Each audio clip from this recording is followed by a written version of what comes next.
Alright, let's see. Double check. Come on, I have to have missed it. They can't have oversaw that. Okay. No. You're kidding me. Where the fuck is Bailey? Hello everyone and welcome to WWWhatwas for the week of July 18th through the 22nd, the draft special. I'm going to be taking an in-depth look at this week's draft. Like I said, rather than taking a look at Raw and SmackDown separately and giving you three big things from each, I'm going to mostly focus on the draft because other than that, nothing else happened this week because most of the focus was on the draft. But there was one big thing that happened on Raw, and that is I called it. I called it. I called it. Called it. Called it. Called it. Called it. Called it. Called it. Called it. Called it. Called it. Called it. Called it. Called it. By which I mean Daniel Bryan is the general manager of SmackDown. I didn't call Mick Foley being the Raw GM, but I think I was pretty close with picking Edge, and they're picked for kind of similar reasons. Now, I'm not saying that I'm a prophet who knows these things, or that anyone at WWE watches this show, but I would like to heavily imply that because that puts me over a little bit. Alright. I'm done patting myself on the back, even though no one else would. Let's actually get into the draft and some of the problems and the fears that arose out of this draft. The biggest is this was a waste. This was a waste of an opportunity. Now, what a lot of people thought this draft was going to be a true brand split. Raw was going to feel unique. SmackDown was going to be unique. We were going to have the rise of a new SmackDown 6. And what did we get? Raw got everything. Raw got the cruiserweights. Raw drafted the divas. Raw drafted the tag team. Raw got bigger names like Lesnar and Reigns and Rollins and Ambrose. Not Ambrose. Owens, Zayn. All these guys, Owens and Zayn, we thought at least one of them would go to SmackDown. All SmackDown got was Ambrose and AJ. And also, Raw got the big coup of getting Finn Balor up from NXT. What was the point?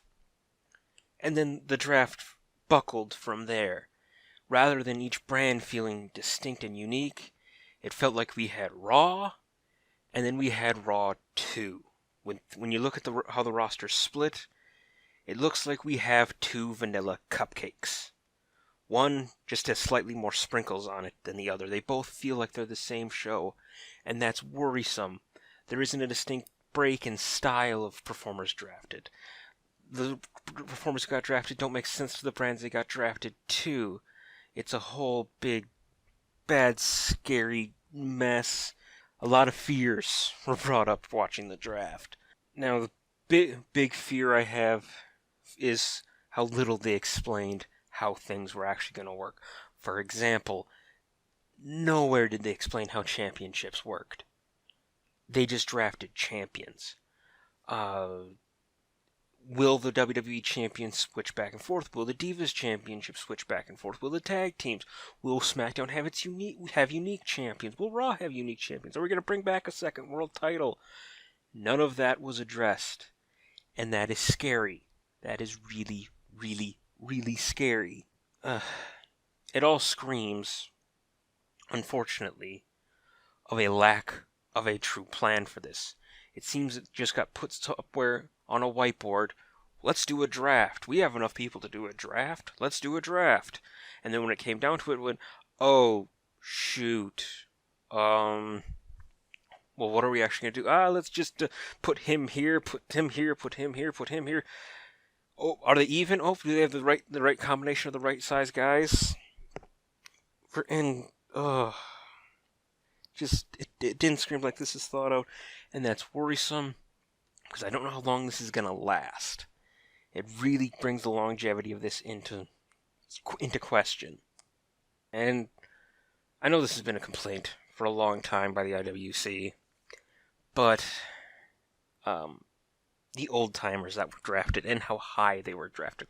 Now, don't get me wrong. First round, which actually I think until Roman Reigns was suspended was actually the second round. First round, kudos to WWE. Rollins and Ambrose going 1 and 2. Good. Styles going high. Charlotte going high. Put an emphasis on the women's division. And Finn Balor getting the pop for his debut. Great. That second round was just the harbinger of doom. Cena, Lesnar, Reigns, Orton, all in the same round.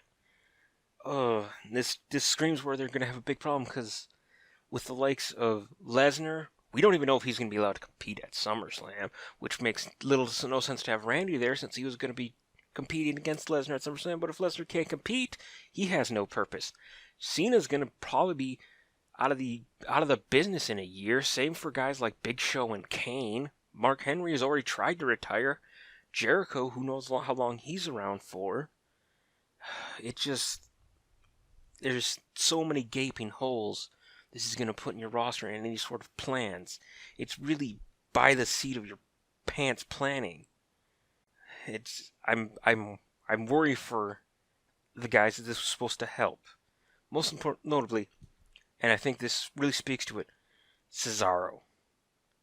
Cesaro bought into the idea that SmackDown was going to be the new SmackDown stick. It was going to be the wrestling show. And he got drafted to Raw. Braun Strowman getting separated from the Wyatts, being drafted to Raw. Breaking up the club after they just got back together. Okay. Kalisto being on SmackDown when the Cruiserweights are on Raw. Where was the oversight? Where was the plan? Please, WWE, tell me you had a plan for this. I know the answer to that. You didn't. You really didn't. You just wanted the buzz. And I have to say the glaring omission. And because since I brought up Finn Balor, I want to go into the NXT call-ups. 3 women that you called up. Nia Jax, Carmella, and my new reason to watch SmackDown. I mean Alexa Bliss. Now, Nia Jax has only been doing this for a year, and yeah, she's picked it up really well. Carmella is on SmackDown. She hasn't shown, I don't think she's ready or has enough character to carry it by herself. Alexa Bliss has character galore. Just in ring with what she can do with her eyes and all that is great. She could have greatly benefited, though, from some more ring time down there, and I was really hoping for a Bliss versus Asuka match at some point. That we may still get that, but again, to go back to Carmella, should have been, if she would have been drafted, should have been drafted to the same show as Enzo and Cass. Complete that would have been fine. Nia, I worry she's probably going to wind up being Charlotte's new heavy, and it's probably the extent they're going to use her. And my, as the kids say, my bae, Alexa Bliss. Oh! I am worried she's going to get lost in the shuffle or made to job out to Eva Marie, and I don't want that.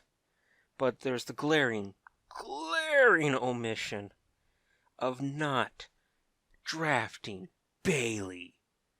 Now, I realize Bayley, you want to hold on to the surprise of Bayley at Battleground being revealed to be Sasha's mystery partner. But then why not delay your draft a week? Tell USA to wait a week to put SmackDown live. Do the draft on your first live SmackDown. Just do it after Battleground. You completely ruined the point of Battleground. And with a few exceptions of maybe the championship matches, this all really means nothing. We know now Styles and Cena are going to go at SummerSlam. Whoever wins in the triple threat, does it really matter? Do any of these 6-man tags really matter? Does any of this really matter? No, it's wrestling, but I like wrestling.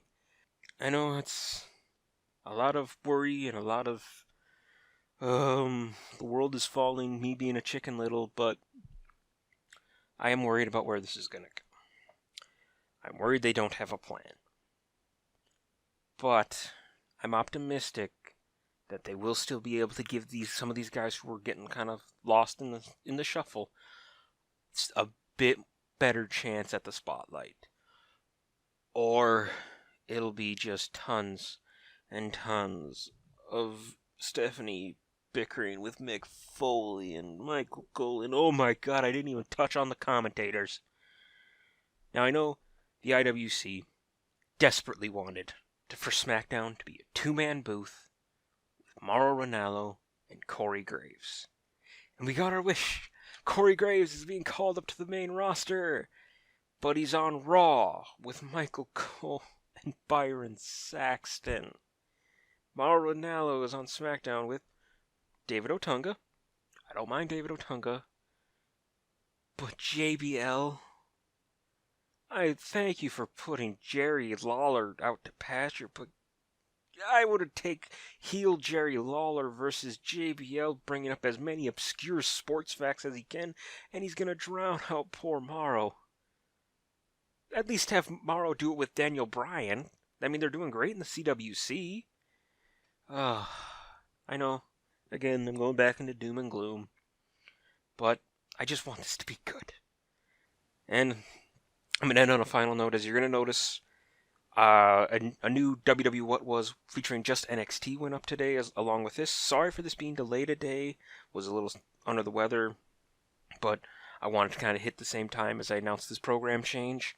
I'm going to expand WWWhatwas instead of this one episode a week where I go through all three shows. There will now be a WWWhatwas Raw, WWWhatwas SmackDown, and a WWWhatwas NXT in the middle of the week.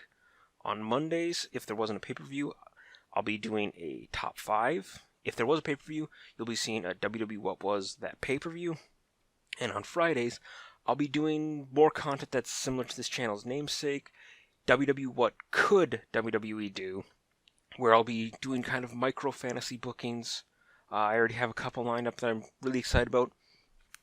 Really hope you guys like what they are, and I will be at some point, because I bit off way more than I could chew with doing a Raw and SmackDown all the way to WrestleMania from the brand split. I will be eventually doing those videos. I won't give you a timetable now for when they'll be done, but look forward to next week. A lot more content coming to this channel. Until then, that's me done. Subscribe if you want to see more of my stuff. Like this video. Do all that normal, icky, YouTube-y stuff. And that WW What Was the draft. And just as a quick little postscript, yay, American Alpha got drafted, but Mojo Rawley.